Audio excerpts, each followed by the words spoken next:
오늘도 이른 아침에 예배에 나오신 모든 여러분들을 주님의 이름으로 축복합니다. 함께 나눌 말씀은 누가복음 10장 25절부터 28절입니다. 거룩하신 하나님의 말씀입니다. 어떤 율법 교사가 일어나 예수를 시험하여 이르되 선생님, 내가 무엇을 하여야 영생을 얻으리이까? 예수께서 이르시되 율법에 무엇이라 기록되었으며 내가 어떻게 읽느냐? 대답하여 이르되 내 마음을 다하며 목숨을 다하며 힘을 다하며 뜻을 다하여 주 너의 하나님을 사랑하고 또한 내 이웃을 내 자신같이 사랑하라 하였나이다. 예수께서 이르시되 내 대답이 옳도다. 이를 행하라. 그러면 살리라 하시니 그 사람이 자기를 옳게 보이려고 예수께 여짜오되 그러면 내 이웃이 누구니이까? 아멘. 오늘 함께 나눌 말씀은 율법 교사의 질문에 대해 함께 나누고자 합니다. 율법 교사가 예수님을 시험하여 무엇을 해야 영생을 얻게 되는가? 라는 영생을 얻는 방법에 대해 묻습니다. 이 질문 속에는 율법 교사의 구원에 관한 입장이 전제되어 있습니다. 율법 교사는 사람이 영생을 얻기 위해서는 여기에 합당한 행위를 해야 한다고 믿고 있는데, 그는 바로 율법 준수와 선행 두 가지가 합당한 행위라고 생각하고 있습니다. 먼저 율법을 통해 구원을 이룰 수 있다는 가능성을 열고, 구원을 받기에 다소 부족한 부분은 선행으로 보충시킨다는 개념입니다. 이것은 당시 서기관들을 비롯한 유대 종교 지도자들의 생각이었는데, 율법을 다 지키지 못하더라도 선행으로 그것을 보완할 수 있다는 것입니다. 그런데 주님께서 이 질문을 받으시고 다시 역으로 질문하십니다. 말씀에 무엇이라 기록되어 있느냐? 율법 교사는 물 흐르듯이 자신의 지식 속에 있는 말씀을 대답합니다. 27절에 대답하여 이르되 내 마음을 다하여 목숨을 다하여 힘을 다하여 뜻을 다하여 주 너의 하나님을 사랑하고 또한 내 이웃을 내 자신같이 사랑하라 하였나이다. 이 대답은 매우 정확한 정답이었습니다. 곧 하나님을 사랑하되 마음을 다하고 목숨을 다하고 힘을 다하고 뜻을 다하여 하나님을 사랑하는 것입니다. 그리고 이웃을 사랑하되 자기 자신같이 사랑하는 것입니다. 율법 교사는 핵심을 분명하게 알고 있었습니다. 율법 교사의 대답을 들은 예수님은 칭찬을 하십니다. 그래, 너가 참 잘 알고 있구나. 그대로 행하라. 이렇게 말씀하십니다. 그런데 율법 교사가 다시 여쭤봅니다. 그렇다면 이웃이 누구입니까? 사실 28절의 율법 교사의 이 질문은 자신의 의를 드러내기 위한 질문이었습니다. 유대인들의 정서상 자신들의 친족 혹은 같은 유대인 외에는 자신의 이웃으로 인정하지 않았습니다. 그래서 유추하건대 이 율법 교사는 그의 친족과 인근 같은 유대인들에게 선을 베풀었을 것으로 보입니다. 자신은 이미 선을 베풀고 있다고 말하고 싶었던 것이지요. 말씀상 공동체 성도 여러분, 율법 교사의 이 두 가지 질문을 우리에게 한번 적용해 보고자 합니다. 첫 번째로, 우리 이웃은 누구일까요? 앞서 말씀드렸듯이 율법 교사는 그의 친족 및 같은 유대인들의 이웃이라고 생각을 했습니다.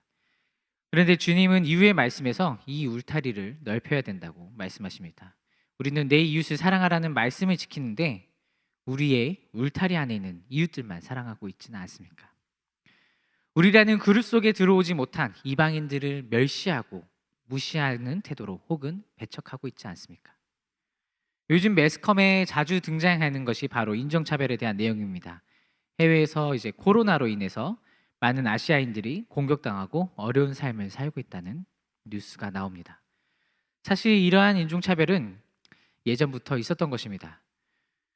비단 해외뿐만 아니라 우리나라에서도 동남아시아 사람들에 대한 태도를 보면 이미 우리 주변에서 공공연하게 일어나고 있음을 알 수 있습니다. 우리는 이미 율법 교사와 같이 우리 안에 있는 사람들만 이웃이라고 생각하고 있는지도 모릅니다.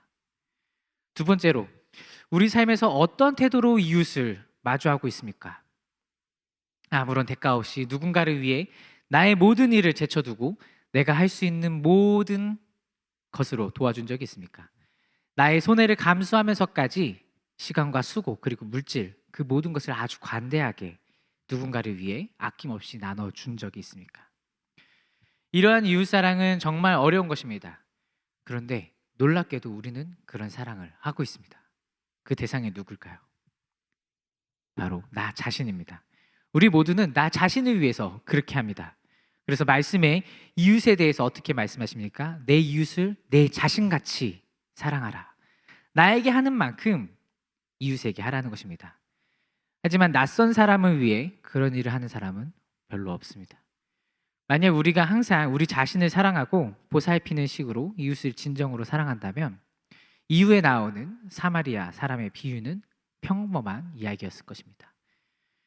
우리의 삶 속에서 이웃만이 아니라 자기 가족을, 내 자녀를 사랑하는 것도 쉽지 않을 때가 있습니다. 그렇다면 우리는 어떻게 구원을 얻을 수 있을까요? 바로 하나님의 사랑 없이는 안 됩니다. 하나님의 사랑이 없이는 하나님의 기준에 이를 수가 없습니다. 율법에 따르면 인간의 노력으로 영생을 얻을 수가 없습니다. 그런데 하나님께서 그리스도를 통해 우리에게 영생을 허락하셨습니다. 우리를 살리시기 위해 자신의 모든 것을 내어 주셨습니다. 그래서 우리가 우리의 행한 것과 관계없이 순전히 하나님의 은혜로 말미암아 영생을 누리게 됐습니다. 이 모든 것이 하나님의 은혜입니다. 그 은혜로 살아가면서 사랑을 실천하지 않는다면 우리는 율법교사와 다름이 없습니다. 우리는 값없이 주신 하나님의 그 사랑을 기억하며 나아가야 합니다. 우리를 사랑하셔서 우리를 구원하시기 위해 죽기까지 마다하지 않으셨는데, 그 사랑을 받았는데 우리는 이웃에게 어떻게 대하고 있습니까?